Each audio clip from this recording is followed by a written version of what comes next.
Pada kesempatan kali ini saya ingin menceritakan film dengan genre thriller misteri yang berasal dari Korea dengan judul Forgotten atau yang artinya terlupakan di tahun 2017. Dan tak perlu lama-lama, selamat mendengarkan. Berikut adalah kisah Jin Seok.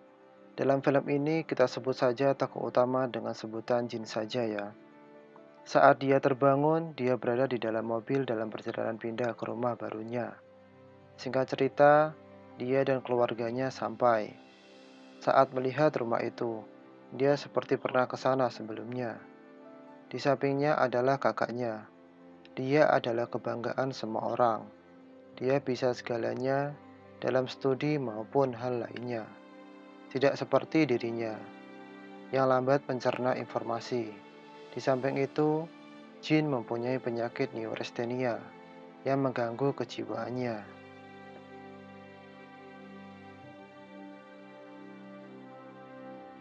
Setahun lalu kakaknya kecelakaan, hingga kakinya pincang, tapi dia tetap mengidolakannya.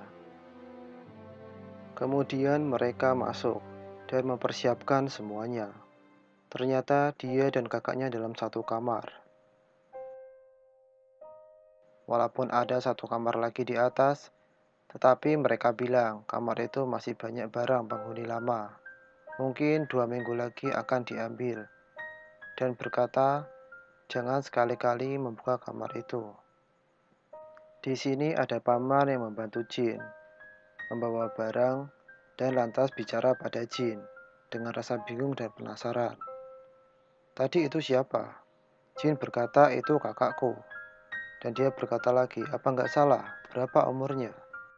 Sebelum Jin menjawab, kakaknya sudah memanggilnya.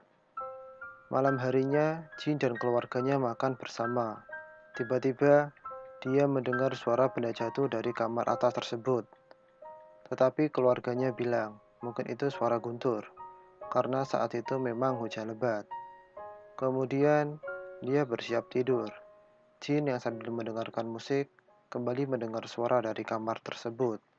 Dia penasaran, lantas menghampiri dan ingin membukanya.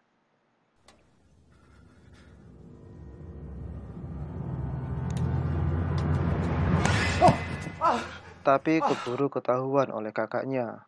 Kemudian mereka berdua keluar. Saat kakaknya pergi sebentar, dia malah diculik oleh sekelompok orang tak dikenal. Dia yang mengetahuinya berusaha mengejarnya, tapi mereka berhasil lolos. Untung Jin Seok berhasil mengingat nomor mobil tersebut.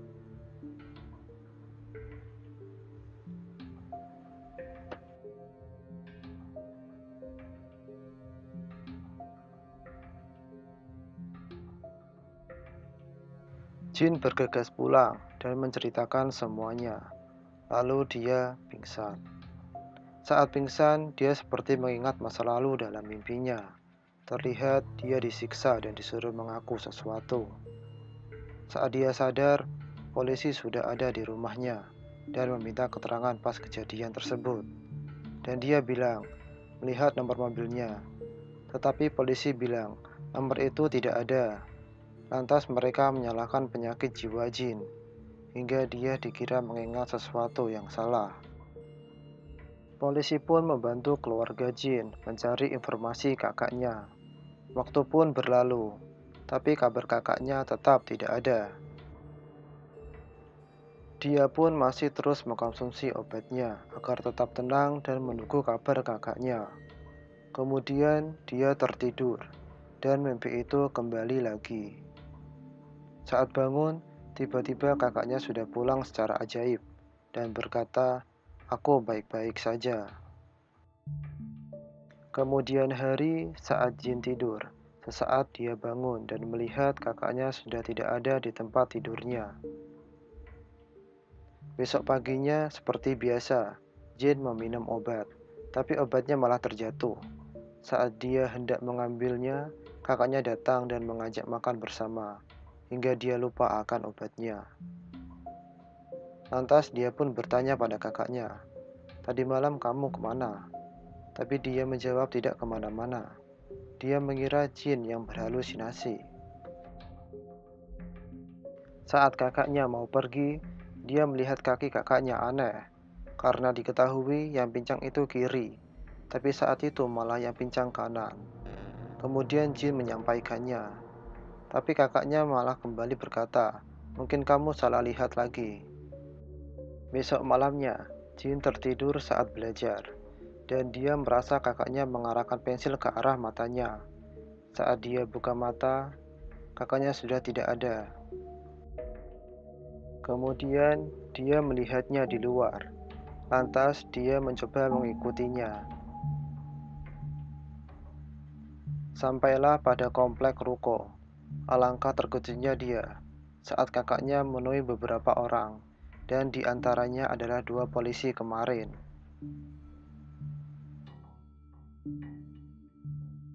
Tapi naasnya, Jin ketahuan oleh dua orang itu. Lantas dia pun lari sekuat tenaga mencoba kabur. Saat dia pikir sudah lolos, Jin seperti disekap oleh seseorang dan kemudian tak sadarkan diri. Saat Jin bangun, dia sudah berada di depan meja belajarnya dan kakaknya menyapanya.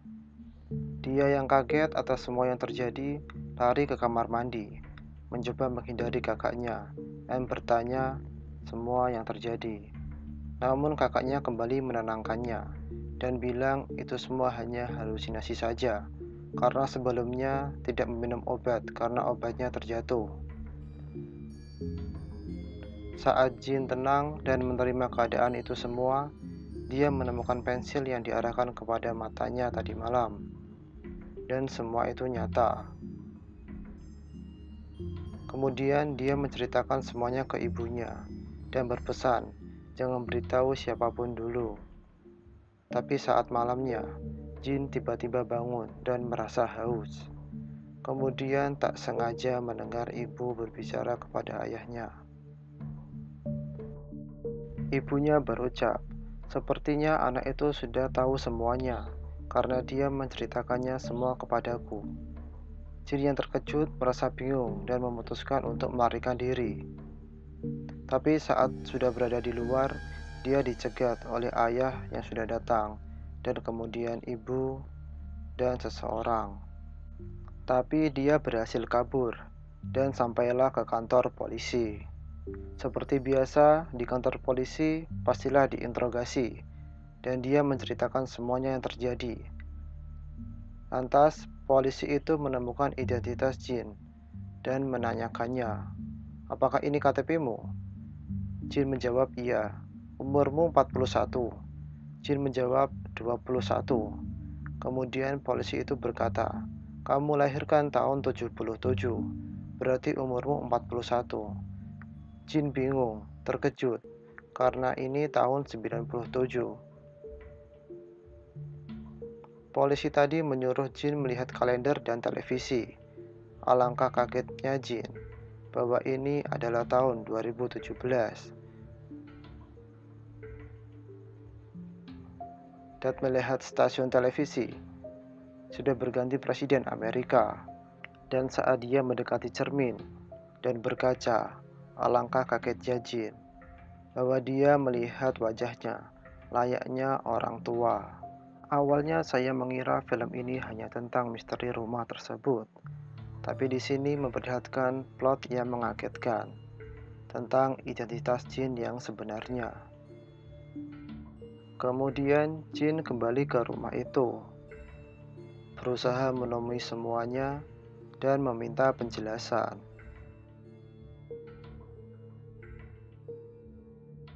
Saat dia masuk ke kamar atas, kamar itu sudah terbuka dan terlihat seperti tempat sehabis ada pembantaian di masa lalu. Kemudian datanglah si ayah, ibu, dan kakaknya. Mereka bilang, memang mereka bukan anggota keluarga yang sebenarnya, dan itu rekayasa. Kemudian menceritakan, 20 tahun lalu telah terjadi pembantaian satu keluarga di rumah ini. Pembunuh membunuh secara brutal dan acak. Pembunuhnya menggunakan senjata tajam dan tidak diketahui motif pembunuh tersebut. Dan polisi pun gagal mengungkap kasus itu, sehingga waktu terus berlalu dan kasus itu dilupakan. Tapi sewaktu-waktu ada anggota keluarga yang tak rela dan membayar mereka untuk menangkap pelaku sebenarnya. Dan mereka menuduh Jin adalah pelaku sebenarnya.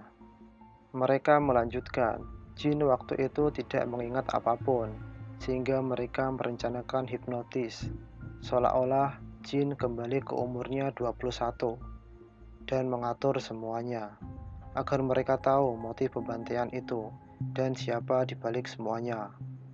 Jin yang sudah dibawa ke mobil menyangkal semuanya dan tidak ingat pernah membunuh seseorang. Saat itu juga dia mencoba kabur dengan melompat dari mobil, tapi mereka mengejarnya. Saat dia hampir ditangkap, terjadilah kecelakaan. Mobil mereka menabrak dan Jin pun lolos. Tapi Jin yang sudah lolos tiba-tiba tertabrak mobil yang kebetulan melintas. Dia pun tak sadarkan diri. Di saat itulah semua ingatan Jin berputar kembali dan memperlihatkan kejadian sebenarnya. Jin yang sedang bepergian dengan keluarga yang sebenarnya tiba-tiba terlibat kecelakaan. Kedua orang tuanya meninggal, sedangkan kakaknya kritis dan memerlukan biaya operasi. Dia yang gelisah melakukan upaya apapun agar kakaknya bisa dioperasi. Saat itulah dia dihubungi oleh seseorang yang mengatakan, "Jika kamu butuh uang, ada satu pekerjaan, dan itu adalah membunuh." Jin pun dengan terpaksa menerimanya, dan orang itu memberikan alamat rumah korban. Tapi dia meminta untuk hanya membunuh sang ibu, sedangkan anak-anaknya jangan sampai tersakiti. Saat sampai di kamar korban, rasa takut dan kasihan Jin membuat dia ingin pergi dan membatalkan pekerjaan itu. Saat itulah anak perempuan dari korban berteriak. Jin yang cemas mencoba membungkamnya, tapi naas, pisau yang selama ini tadi dia pegang malah menusuknya hingga tewas. Jin yang masih ketakutan spontan membunuh sang ibu karena ikut berteriak.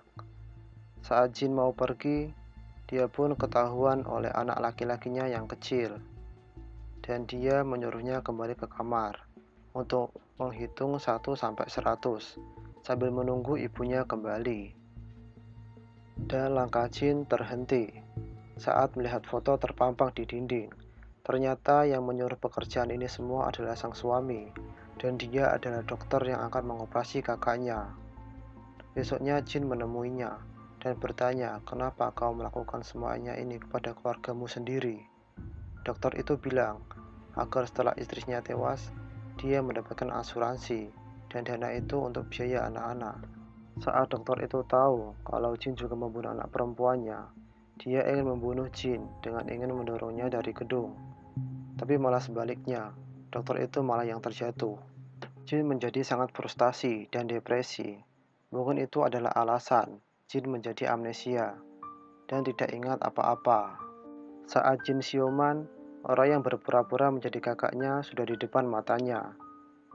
Jin pun bilang, "Aku sudah mengingat semuanya." Seraya mengakui dialah pembunuhnya. Pemuda itu pun ingin menyuntikkan sesuatu kepada Jin. Mungkin itu untuk membunuhnya. Sambil bertanya, "Siapa yang menyuruhmu? Apakah suami itu?" Lantas Jin menjawab, "Tidak, itu semua perbuatanku seorang." Dia menjawab, "Aku sudah menduganya, kebohongan yang biasa." Jin mencoba memintanya untuk menemukannya dengan anggota keluarga yang selamat, untuk meminta maaf. Tapi pemuda itu berteriak, sambil mengeluarkan air mata. "Apa kamu lupa anak yang kamu biarkan hidup? Dan kenapa kamu tidak membunuhnya juga? Itulah aku." Jin yang kaget menangis, seraya meminta maaf beribu-ribu kali. Tapi dia pergi dengan meninggalkan suntikannya dan berkata, "Semoga kau baik-baik saja." Pemuda itu pun menjatuhkan dirinya dari jendela gedung dan kemudian meninggal.